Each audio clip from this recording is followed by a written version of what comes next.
I just want to thank everybody who's been participating in Architecture Week this week. It's been a really stimulating week for all of us, I think, certainly for me, watching the reaction and the response to the work and seeing the energy of the students and the energy of the critics in responding and the latent energy of the tutors in the background watching that take place. But it's been a really magical week, and thank you very much for participating. I'd also like to thank Margarita for her beautiful poetic presentation yesterday, Victoria, who's not with us this evening, who gave also a really quite thought-provoking, spellbinding presentation yesterday. So thank you for the effort that you put into those. They're really well received, contributing to the conversation we're having here and the conversations we want to develop and evolve. Tomorrow morning, I know many of you will be here, but for those of you who are not aware of what we're planning for tomorrow, just to share with you that on the last day of Architecture Week, in the morning, we invite the critics who have come to the school, primarily those who've come from a long way away. They give the first sort of recounting of their impression and to give us critical feedback. It's nice to be patted on the back, but in a sense that's not what we want. We want to hear critical, analytical feedback. Maybe there's work you think we should be doing that we're not doing. Maybe there are areas that you are particularly pleased with and other areas where you think we need to give some mind to. So we welcome that at the feedback session. And it's an open session. We're hoping that all the students will be there. It's a really wonderful moment for you to hear feedback about the work that you're doing, for the tutors to hear back on the teaching, for us all to learn from it. You know, as I shared on Tuesday, in the session on Wednesday, this school is about teaching. It's as much about teaching the teachers, including myself. I'm the director of the school, but I'm a teacher, that we're teaching the teachers as well as teaching the students. It's a collective learning experience. It's a community of practice. So I want to thank you all for participating in that this week. And some of the exciting conversations we've had this afternoon, I had invited some Johannesburg practitioners into the space to see the work we're doing, to talk about how we might work more closely with practices, how we might learn from what practices are doing, and how practices might learn from what we do. So it's all part of our bigger project, our bigger transformative project, how we use the pedagogy of the school, how we translate the pedagogy of the school into practice. So it's fitting today to invite Olayinka, and I'll introduce her in a second. But a reminder, particularly for the visiting critics who've been here every day, if you can tonight or first thing tomorrow morning before you come in, just reflect on the feedback. We're going to record it and we'll transcribe it and we'll make a little simple sort of conjectures document that we'll share and that we can all use as a document of reflection on the work we're doing. So thank you again for being here. And on that note of pedagogy to practice, it's my pleasure to introduce Olayinka this evening. I'm going to read out her bio to you, but she is a practitioner based in Lagos, and with her husband they have a really quite impressive practice, and I know she's going to share some of their work with you this evening. So Olayinka is director of Studio Contra. It's an architectural, urban, and interior design practice based in Lagos, Nigeria, with ongoing projects in Nigeria and Ghana. It was founded in 2017 by Jeffrey Adjei and Olayinka Dosekun-Adjei, who's presenting on behalf of the practice this evening. The studio is committed to the delivery of innovative and thoughtful architecture and spaces within a West African context. It's a practice interested in prompting design explorations that make intelligent and imaginative leaps between architectural past, present, and future. They say that their process is inquisitive and concept-driven. It's in search of solutions that uniquely and directly confront the challenges of each brief. They seek to unlock hidden value for clients and widen communities. Their projects rest on three values: concept, culture, and craft. All three link to a human-centered approach to design and the desire to create surprise, design, and engagement in the built environment.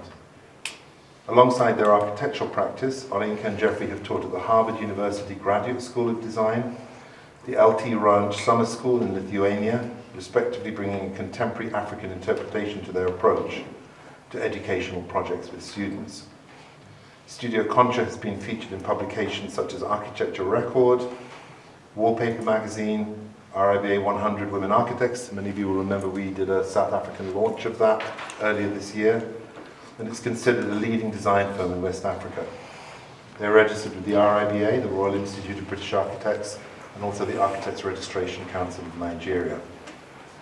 So we're looking forward to your presentation, Olayinka. And on that note, I'll hand over to you. Thank you. Thank you, Mark.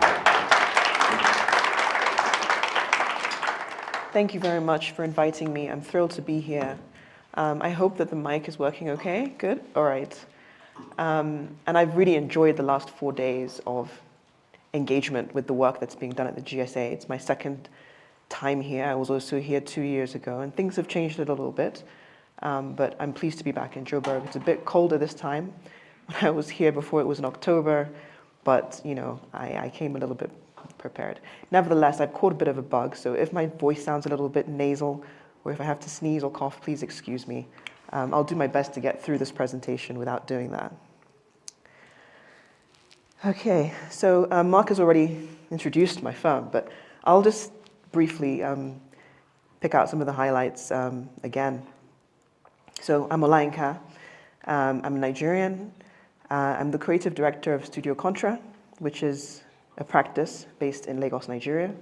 I co-founded it in 2017 with my husband, Jeffrey, who's originally from Ghana. And since then, over the past 7 years, we've gradually been finding a language and a process for our office, which I'd like to share with you today.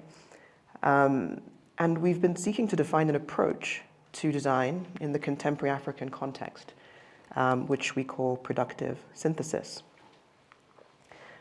We're currently a team of about 15 between Lagos and Accra.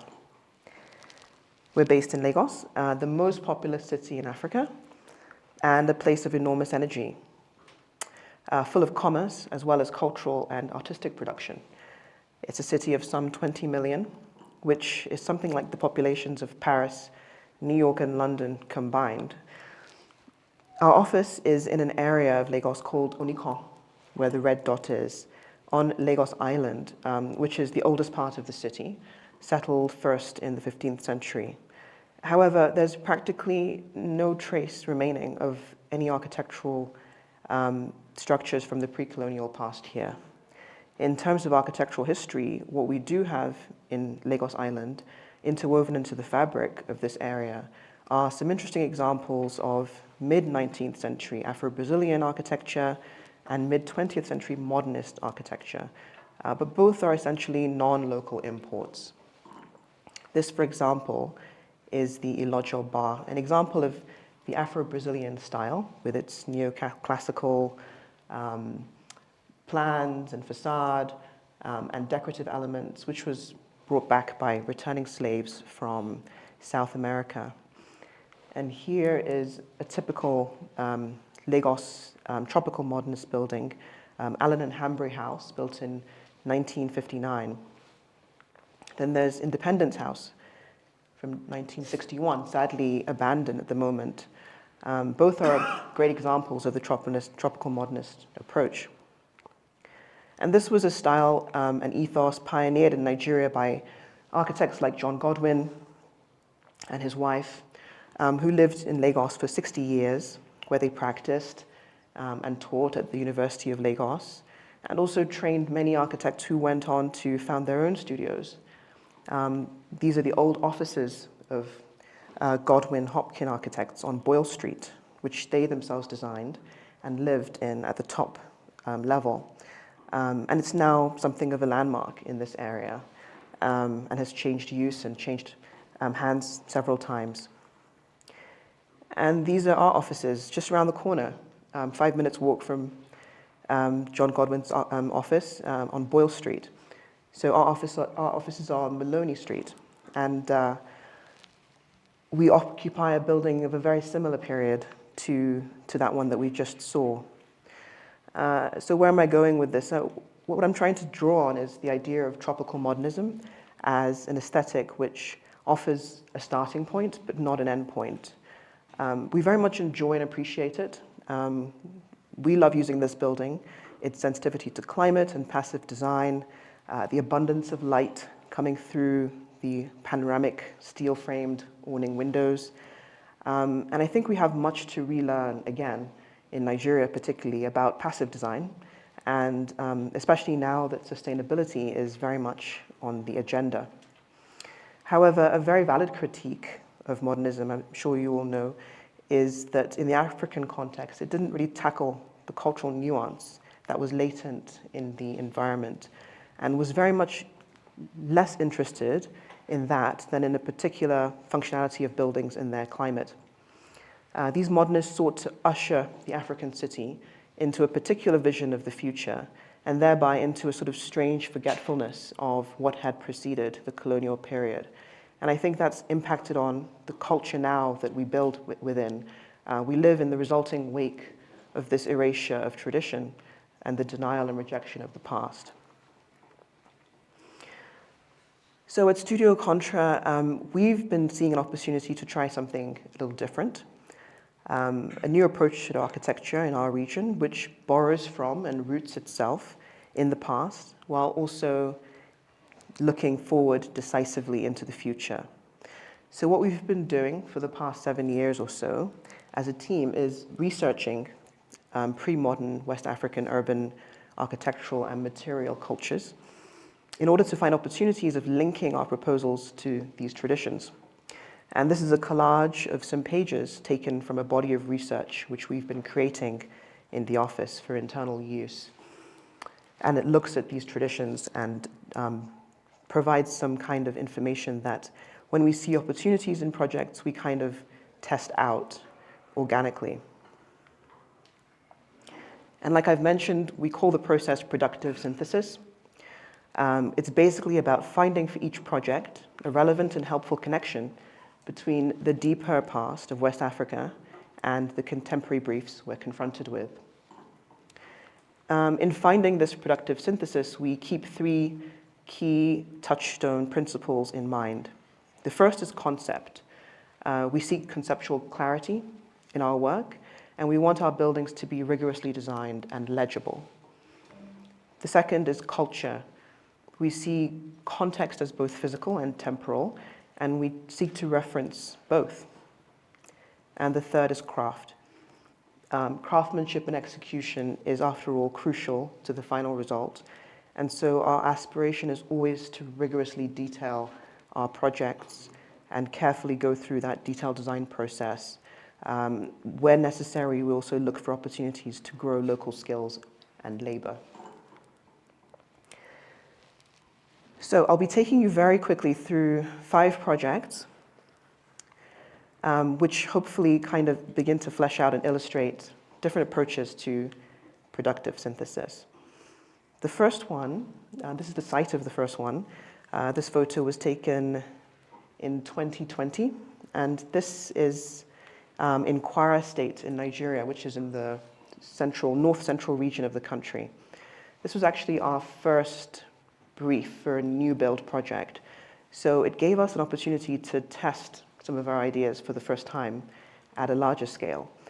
The client is the state government, and they were seeking to make 3 interventions in the city at these locations to help support and grow a fledgling creative sector in the capital city of Kwara, Ilorin, by building, at number 1, a space for contemporary art, at number 2, a regional museum for historic artifacts that were local to the area, and at number 3, a film studio.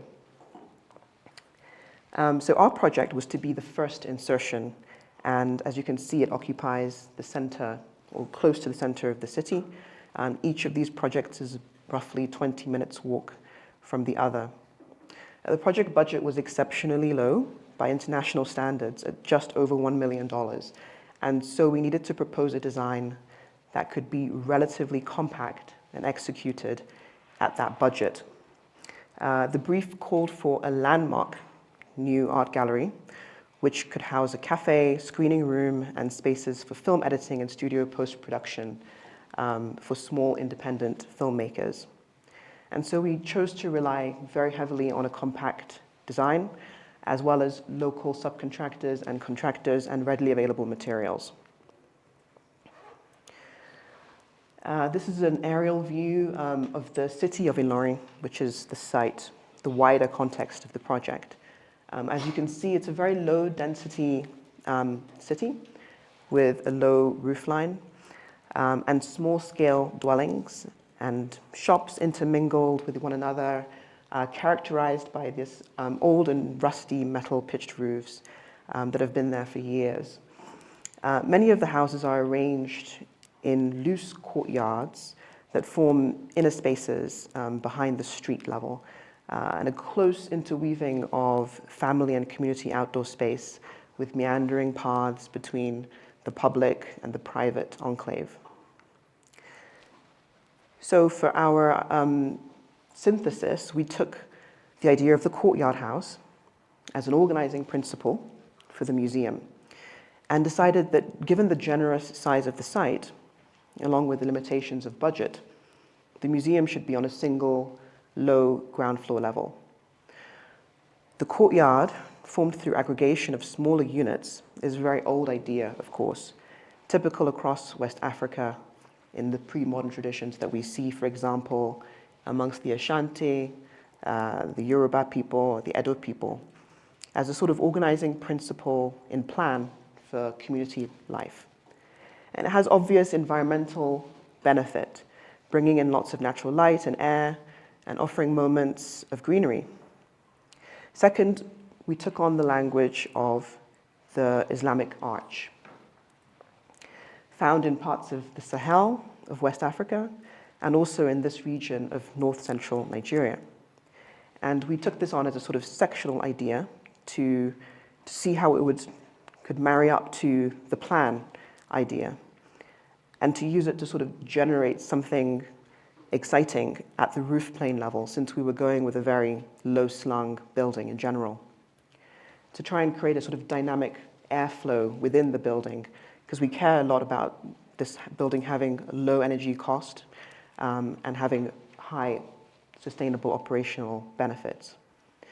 On the symbolic level, the pointed arch was also significant because this region of the country is a majority Muslim, and in many ways, mosque architecture with its pointed arches is the closest thing, perhaps, that many people recognize as a familiar civic architecture, and there isn't much civic architecture about. So this building was going to propose a new form of civicness. So here is a diagrammatic plan view of the building illustrating what we arrived at after some iteration, a checkerboard arrangement of spaces. Each space abuts a courtyard and is dual aspect in nature, which allows lots of light and also airflow from one window to the other. Essentially, the building is intended to be a collection of volumes rather than a single mass, which is, of course, a nod to the pre-modern homestead and the community format of Ilorin's urban texture. The courtyards are also distributed towards the edges of the building because we saw them as an opportunity to create porosity in what could otherwise be quite an intimidating structure for onlookers who had no idea what was happening here and who may have never visited an art gallery or museum before, since no such things exist in Ilorin until this building. So we were very conscious not to make it imposing or uninviting. And these pockets provided opportunities for greenery as well as for outdoor sculptures. So this sectional diagram is beginning to show how the roof takes on that form of the sort of pointed arch and is also performative by helping to channel rainwater into collection points, which were linked to a storage network that allowed for irrigation of the landscape, as well as airflow from low areas to high windows into the space.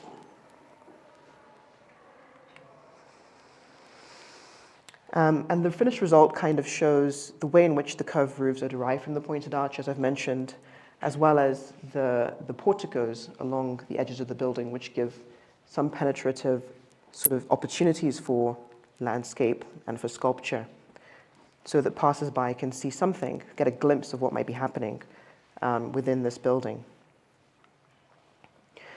And we were fortunate to have a corner plot, so we took advantage of the fact that this was a corner building to kind of create a building that could have interesting shadows and profile from the corner, as well as from each elevation.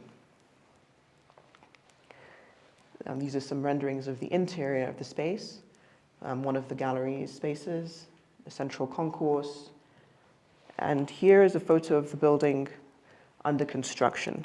This was taken last February, quite a long time ago, when it was about 70% of the way, and it's actually complete now, but it's not yet open to the public, so we haven't had a chance to take proper photos. But I actually prefer construction photos to final images anyway, and I think you might all appreciate them too as architects. So the next project is in a completely different context in central London, so taking you way out of Africa. This was an invited competition from 2022 in which we teamed up with a great firm called Alison Brooks Architects, you may know them. And we were lucky enough to be shortlisted for the final round, though unfortunately we did not win the day. We lost to David Chipperfield in the end. For reasons I can't go into, but if you find me later, I'll tell you. So the client was the London School of Economics, and they had recently acquired this site here with the intention of building an 8-story new building as an addition to their campus, which is dispersed pretty much all over this area. It was to have a mixed program, including a graduate center for African studies, academic offices, seminar and lecture rooms, a restaurant, cafe space, and a 250-seater public multi-purpose debating chamber that could be used for conferences and conversation of all sorts, which the university was calling the Agora. And this was really to be the heart of the project for them. Its design became an area of focus for Studio Contra, and we took it on as our main responsibility and contribution to this collaboration with Alison Brooks in her office. So while Alison Brooks was focusing more on the massing and the facade, and of course how everything comes together, we delved quite deeply into the Agora space. So you'll notice that the site faces Lincoln's Inn Field, which is a very well-known and much visited public square and garden in central London. And in many ways, it's the heart of the LSE campus. So a large part of the project, as I've just mentioned, rested on the Agora. And so the first decision we had to make was where to place it in the building, as well as what relationship it would have with the ground floor lobby and the rest of the site. So if the Agora was to be semi-public as a space, which was the intention, we thought it really should be on the ground floor, rather than on the top floor or in the center. Because we saw the ground floor as a way of creating a kind of public avenue, a public lobby that could connect people from the streets behind that lead to other LSE buildings and Lincoln's Inn Field.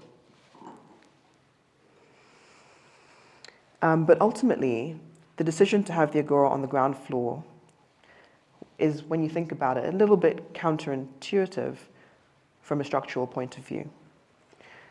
Because you have all the building loads coming down to the ground floor, and of course the question becomes, how do you resolve that with a 250 to 300 seater space taking up the majority of that ground floor, in which you don't want any columns, ideally, interrupting your views or disrupting the way the space can be experienced. So the main idea behind the placement of the agora is for it to perform structurally and in a way to operate like a podium upon which the rest of the building can rest, so that the ground floor is almost entirely free of columns, except for this structure here, which is the agora space, the core, which contains lifts and staircases, and the facade, the big facade columns. So you can see that we've tried to do without as many columns as possible. And we worked hard to achieve that with great structural consultation from AKT2 engineers who were very willing to help us think through that challenge and design something that could be plausible at the concept design stage for presentation to the LSE board. And so as always, we look to the past, African history, to draw inspiration and transform an ordinary brief into something that could be potentially extraordinary. And the precedents that we circled around after several weeks of combing through our documents and research were the African homestead, typical in many West African and also Pan-African communities. This example is from Cameroon, Muslim hut, with its circular concatenation of huts and generous communal space in the center. The Sahel region's vaulted, the fins of, that are vaulted that support these sorts of roofs, and also this idea of the tree of gathering, which was more of a symbolic idea, a sort of idyll of an African village where people might gather under a tree, tell stories, share music. We felt that the agora could be that somehow symbolically, and perhaps it could evoke something of each of these ideas. So beginning with that idea of concatenation of circles, we inscribed an ellipse which could contain all the seating that we needed, as well as the screens. And I should also mention that the brief asked that this be partitionable into 3 separate lecture halls, as well as something that could open up into one single large space. We then looked at the fins which could emanate from those circles and perform structurally as a vault, forming a collective structure that could be the podium for this building. And we were also attracted to that idea because it allowed a lot of light and air through the agora, so it kept it transparent and light. They terminate in a skylight, which leads to natural light from above. There's a podium level above that brings natural light in. And then a secondary structure of fins, which brace the original primary fins and host the heavy curtains that can separate this space into three portions. So you can see here in the section the way in which it takes light from the podium level and it exists more or less at street level, supporting the rest of the building above.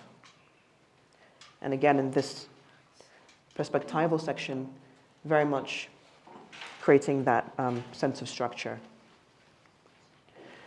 And so the interior of the agora is something that we wanted to feel, in a way, ancient, while also being strikingly contemporary, only possible with contemporary technologies, but at the same time hearkening back to some memory of the past.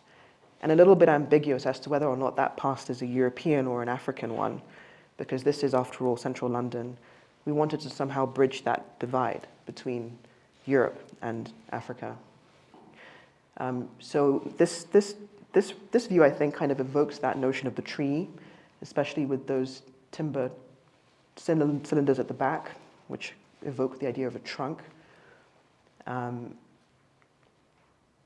from certain angles, it begins to get a bit more distorted and almost baroque in expression.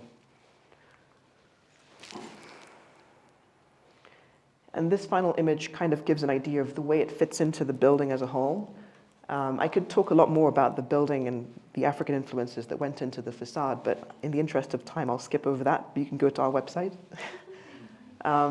So here on the ground floor level, you can see how it's very transparent. people can look into what's happening at LSE and see what kind of debate or conversation is happening in the Agora space. All right. The third project is very different, back to Lagos. This was completed this year, and it's a skate park. So this project took about 3 years in total. About a year to design, 2 years to get funding for it because it was funded through donations and crowdsourcing, and 2 weeks to build. So it really could have been done much quicker if we had the money, but it took us a while to gather the funds. So the site is Freedom Park in Lagos. This is easy for us because it's only 20 minutes walk from our office, so it was quite a pleasure to wander over there at lunchtime and see, take measurements and things like that. The site is called Freedom Park, but it actually used to be a prison under the colonial era. It used to be called Her Majesty's Broad Street Prison. And so it had these thick, tall, opaque brick walls which surrounded the entire site, housing on the inside the prison complex. And so you can see here from the image of 1944 what it looked like with its rendered walls, rendered brick walls, which were apparently imported from the UK, and barbed wire above. And then what it looked like just last year, with all that rendering eroded away, the bricks beginning to show themselves, graffiti happening, and a bunch of trees, mature trees at this point, just taking over that interior space. It was actually torn down in 1979, the prison complex, and trees were planted in the center, which are what form the background to Freedom Park. The trees have also taken over the walls, and I think they're the star of the show in this space. Lagos actually has a growing skateboard community, which I didn't know anything about until our client, who's a passionate skateboarder, approached us with this idea. It's very much a subculture still, and that's partly because there's at the time of this project, when we first started 3 years ago, there was absolutely no dedicated skate park in the city. Despite, a city of 20 million, you'd expect at least one, for these young people, but there is none. And so if you were to see skating, you would have to come on a Sunday when there's no cars on the street to certain neighborhoods, or late at night when they skate so that they can be safe. Since we've built this skate park, 2 more have emerged, so we like to think that it was a catalyst for others to do the same in other neighborhoods. I couldn't find any concept diagrams of this project because I don't know what happened, but here's one of the diagrams or drawings from the coordination stage, just looking at a combination of drainage, plotting out where the trees are, looking at where we have existing structures which we repurposed. This was a container structure which we turned into a sort of viewing platform, and this was a sort of disused storage facility which we turned into a shop selling skateboards and t-shirts. And then we tried to locate where all the trees were so that we could design the skate park around the trees.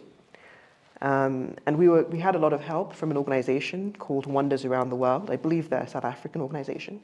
And they're an NGO that help communities in the developing world build skating infrastructure. And they have a very good knowledge of how to skate. They know what works. And so they helped us architects understand what they needed to make this fun. And so the final project was built in 2 weeks by the community themselves. And as you can see, the trees really are the star of the show. So the synthesis here was really just about the site. It was about creating a skate park that could exist within this old site and honor the trees. And we actually thought it was quite different to many of the skate parks that we'd seen, like in Europe, for example, which are not as encumbered by trees. But in our case, it became very useful because it's super hot in Lagos, and having this dappled light was fantastic with the shade to be able to skate almost any time of the day and enjoy yourself.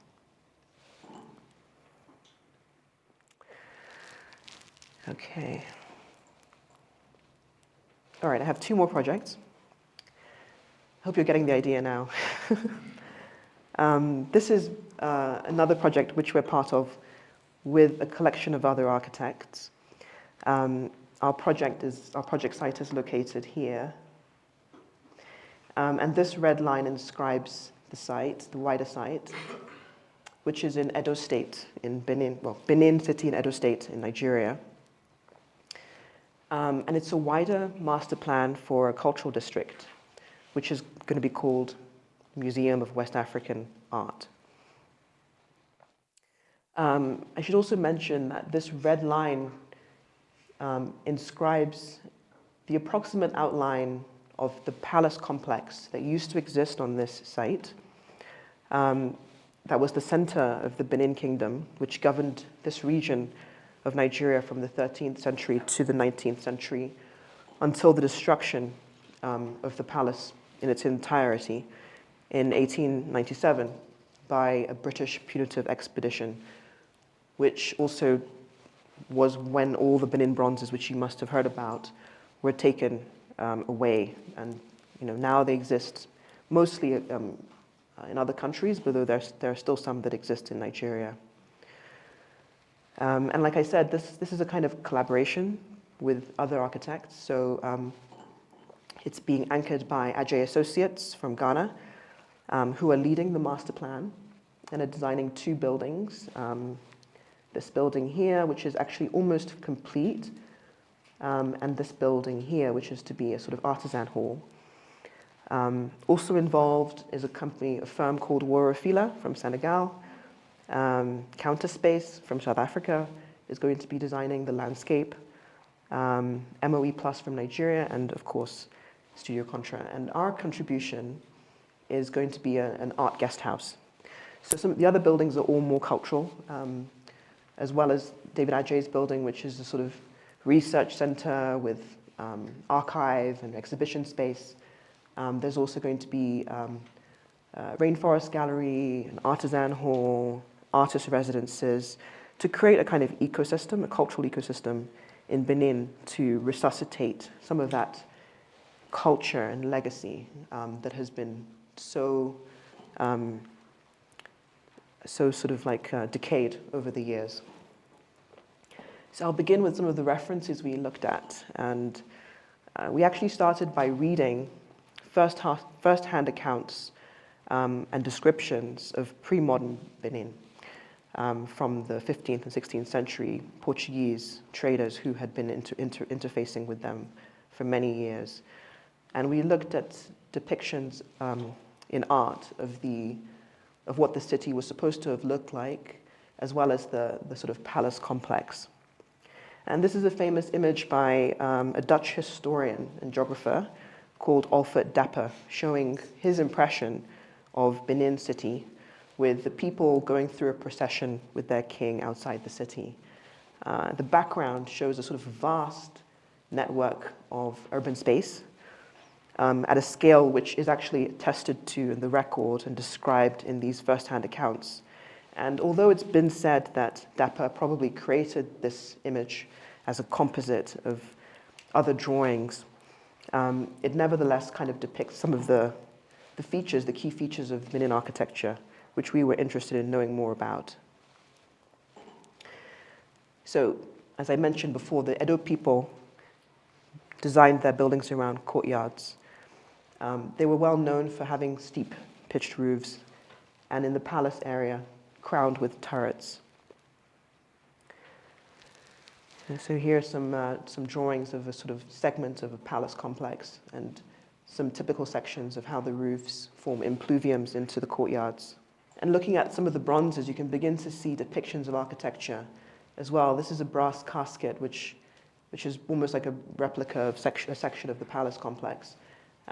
It suggests the materiality of timber shingles, which is also attested to in writing. We know about the Guild of Timber Workers that was sponsored by the king to work on the palace, and they were responsible for creating the timber shingles, for constructing the turrets, for constructing carvings on the lintels and on the doors and on the columns.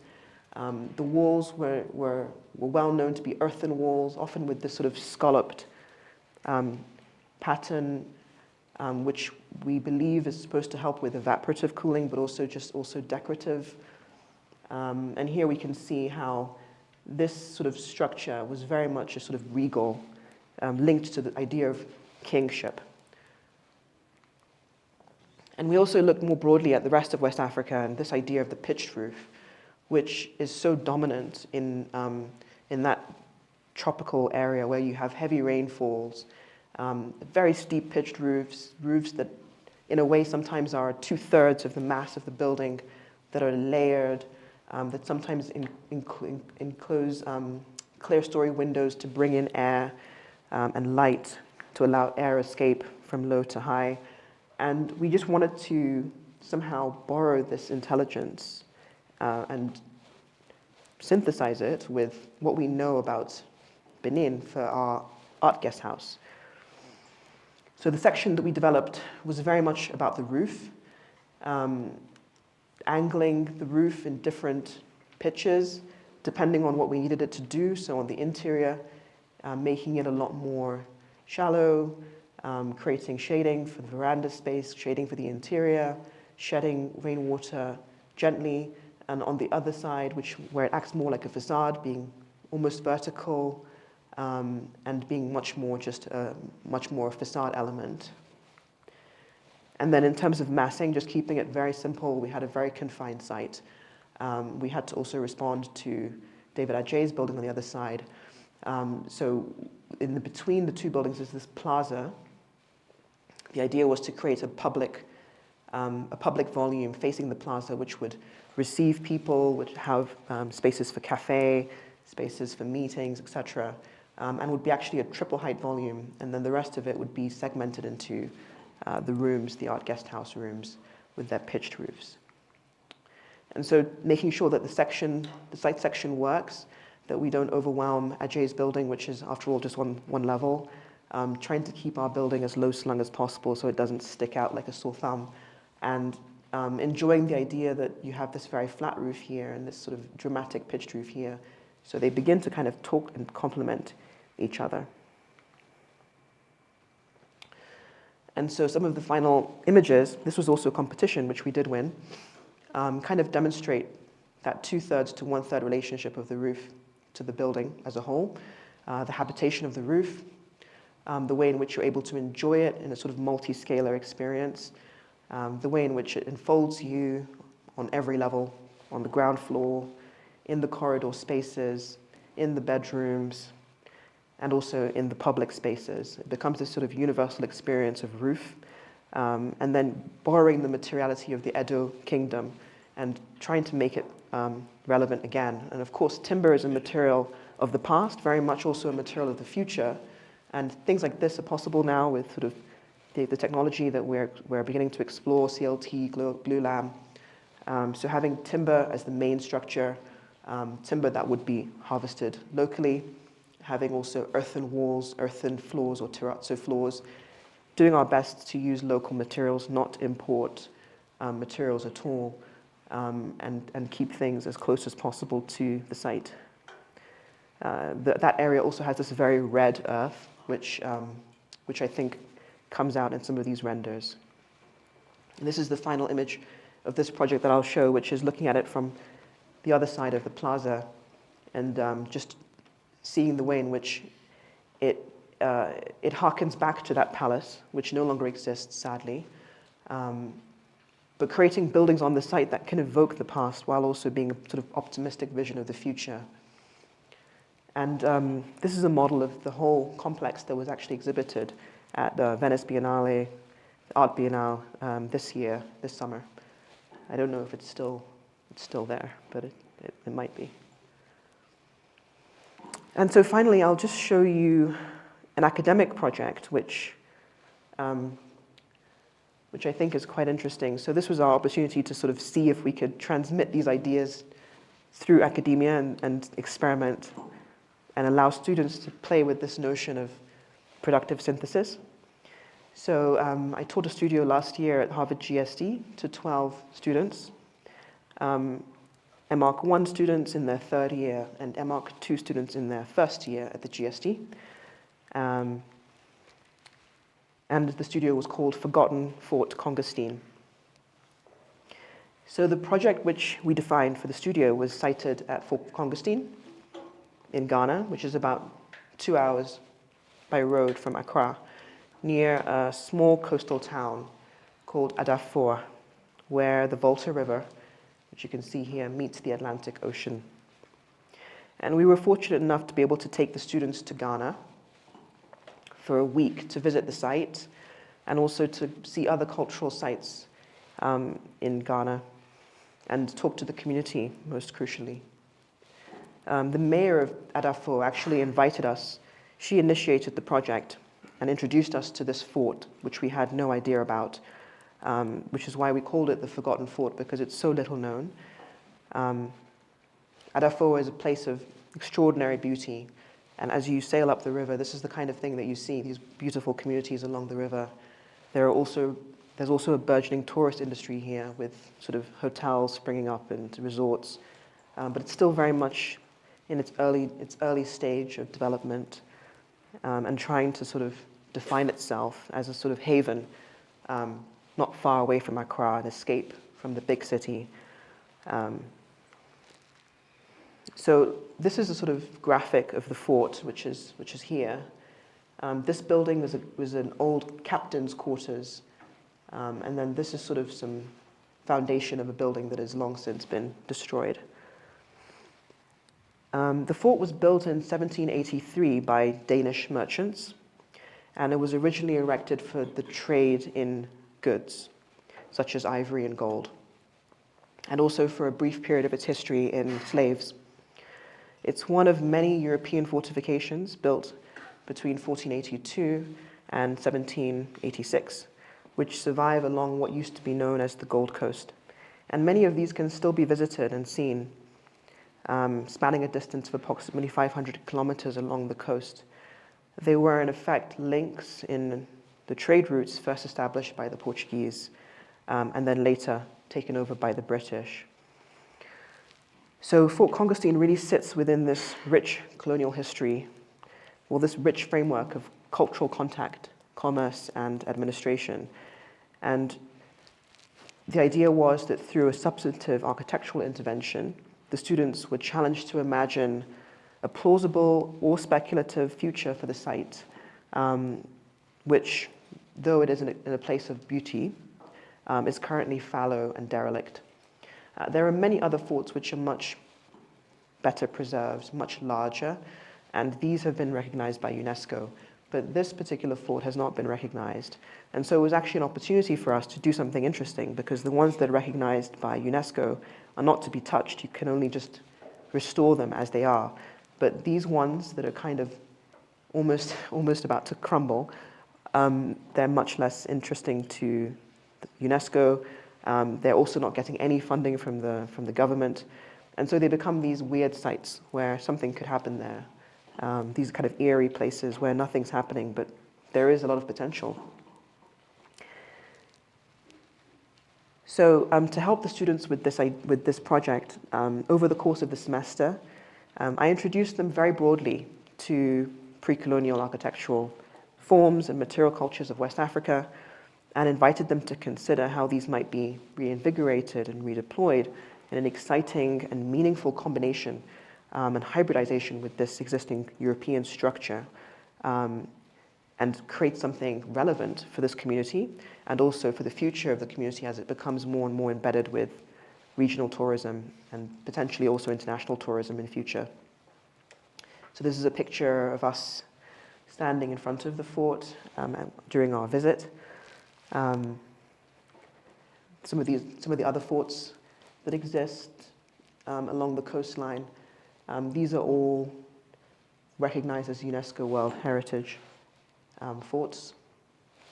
And this is an aerial view of our fort. And you'll notice, actually, maybe you wouldn't notice, but I'll tell you that there's only one door through which you can access the fort. So this was kind of like a secure space. You see that there are cells along the perimeter where they were probably storing goods, including slaves, And in the center is maybe a trading space for market activity. And then you can only come in and out through this door.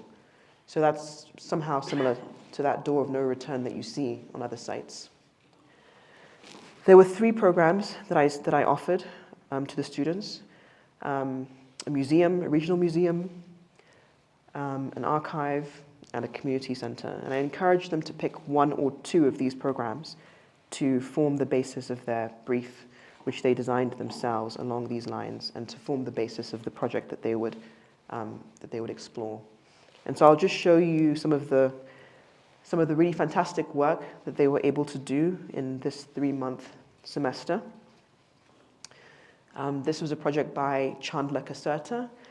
He designed a radio station and audio archive to preserve the stories and the histories and narratives of the community, and also community space to teach people how to edit sound and make podcasts and all that kind of thing.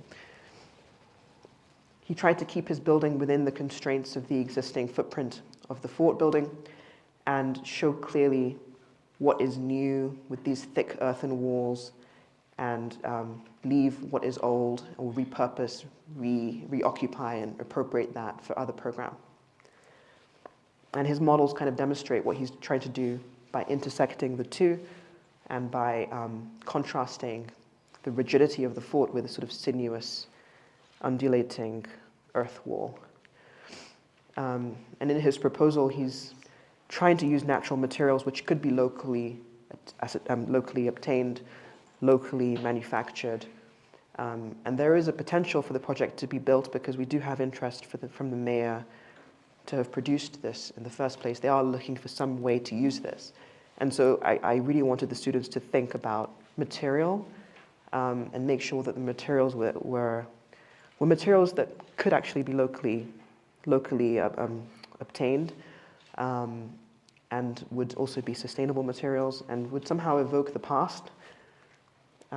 So this is the sort of central courtyard that he's taken over as a space for rest and community, and his upper level with its pitched timber roof looking down into the courtyard, audio archive spaces where you can listen to stories of elders from the village. We were fortunate enough to hear some of those stories firsthand from the elders who still remember some of those memories or have family memories of those trading relationships in the 19th century with the British, with the Danish. And spaces to perform music, for live recordings, spaces for learning and community. There isn't much employment in this area. It's quite an impoverished area, despite the tourism that's beginning to blossom here. It's all kind of not yet reaching the local community, so having a touch point that could connect tourism with local community spaces. And then spaces which are the former cells, the former storage cells being used for podcasting studios. This is another project from Aaron Smithson. So he imagined a library space, and in his plan what he's trying to do is sort of jumble up and distort some of that rigidity of the fort and begin to evoke something that feels a little bit more like an African courtyard with these isolated, well, not isolated, but individualized structures that aggregate to form negative space where you can occupy and socialize in informal ways. And he built this beautiful timber model of this tower, which would be visible from afar, which would kind of mark the location of the fort, even as you see it from the village, and contain library program and community space program. Another project by Ava Viola Kennedy. Her project was all about water, collecting rainwater, channeling it, having a well for the community, and also creating spaces for art, for local artists to have somewhere to experiment and display their work to tourists and also to others. And it was quite lovely how she began to sort of graft this timber structure onto the brick walls of the fort, and create these shaded spaces which were still open to the elements in a way, but also, protected and offered a completely different reading of this structure. So the juxtaposition of the new with the old, the African with the European, was really what I found intriguing about the work that came out of the studio. And finally, this is a project by Olivia Harden. So her plan really just tries to emphasize a sort of horizontal disruption of the north-south orientation of the fort, which is all about extraction from the hinterland and, you know, taking things to the coast. So she's instead breaking that up with these horizontal bars which contain community programs and correspond to a pathway that leads from the village, a pathway that had already been formed that we discovered there. So you kind of bleed into her spaces from that pathway, and you kind of no longer read the fort as this north-south oriented building. Now it's kind of more like a grid. And so her project was also a gallery space with community program. Open spaces that could be used for many things depending on what the community needed. Spaces for gathering, spaces for teaching, spaces for activity and dance.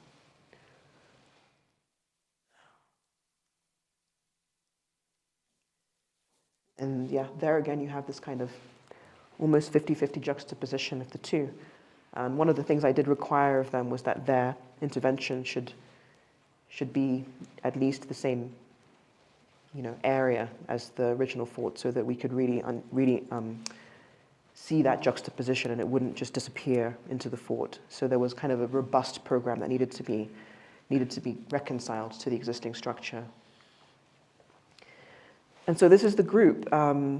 This is the first exercise we did with their test models. And yeah, it was a great opportunity for us to test our ideas out in academia and to see how they would evolve and shape our thinking again, and hopefully encourage us that there is a lot of potential in this idea of productive synthesis, the idea that we can make architecture that's rooted in our past, but is optimistically forward-looking. Thank you.